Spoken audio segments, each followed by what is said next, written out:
Immunoglobulin kappa light chain. We'll start off with the location of the gene within the chromosome. The human immunoglobulin kappa locus is located on chromosome 2, on the short arm, and at band 2p12.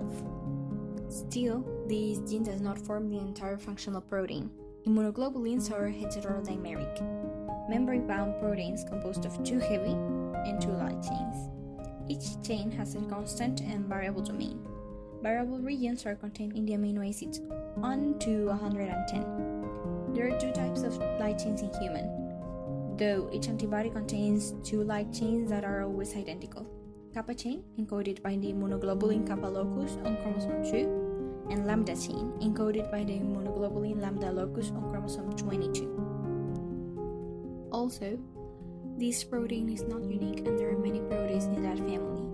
The whole functional protein is immunoglobulin, an antibody, and antibodies function in a variety of ways designed to eliminate the antigen that elicited their production. Some of these functions are independent of the particular isotype, but these functions also reflect the antigen binding capacity of the molecule. Yet, we'll be focusing on the IgG, which is synthesized as an immune response to external invasion. About the structure of the protein, light chains are composed of 211 to 217 amino acids, but the primary structure of the whole functional protein contains 2 heavy, each of 450 to 550 amino acids, and 2 light chains, with a total molecular mass of approximately 150 to 160 kilodaltons. The variable domain is what allows the protein to bind to an antigen, which induces to an immune system response. But most importantly, what does the gene actually do? And we'll divide this part into 3. The general function of the gene, the mechanisms, and the specific functions of the different subclasses of the gene. The binding of the Fc portion of IgG to the receptor present on a phagocyte, which are cells that protect the body by ingesting harmful foreign substances and organisms, is a critical step in opsonization.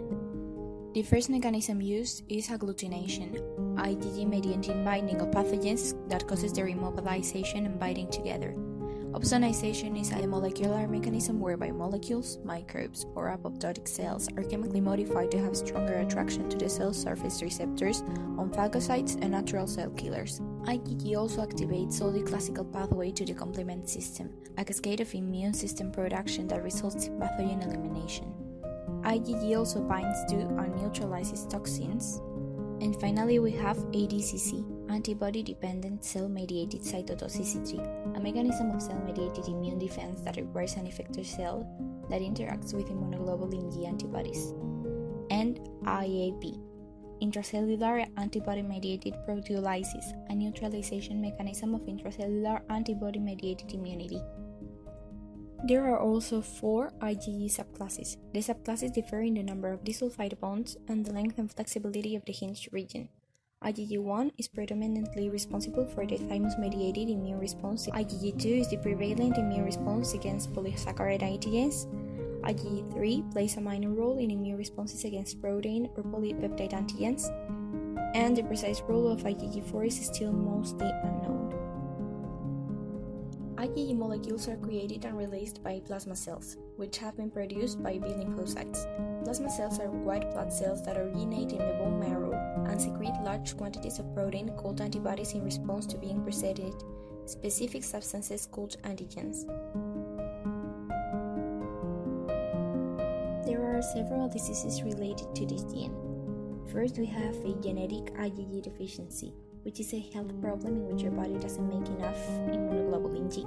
People with IgG deficiency are more likely to get infections, and these deficiencies can occur at any age. It's not known what causes them.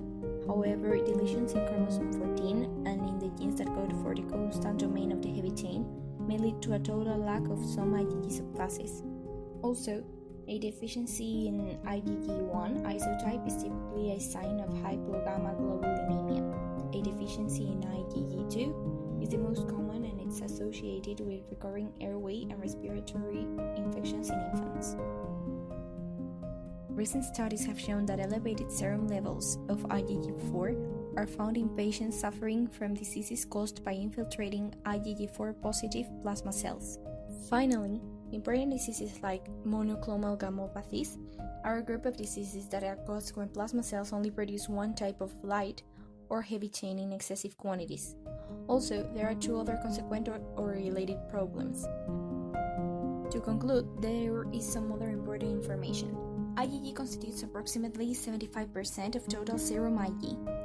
IgG is the only class of Ig that can cross the placenta in humans, and it's largely responsible for the protection of the newborn during the first months of life. Plus, the longevity in serum makes IgG most useful for passive immunization by transfer of this antibody, and detection of IgG usually indicates a prior infection or vaccination.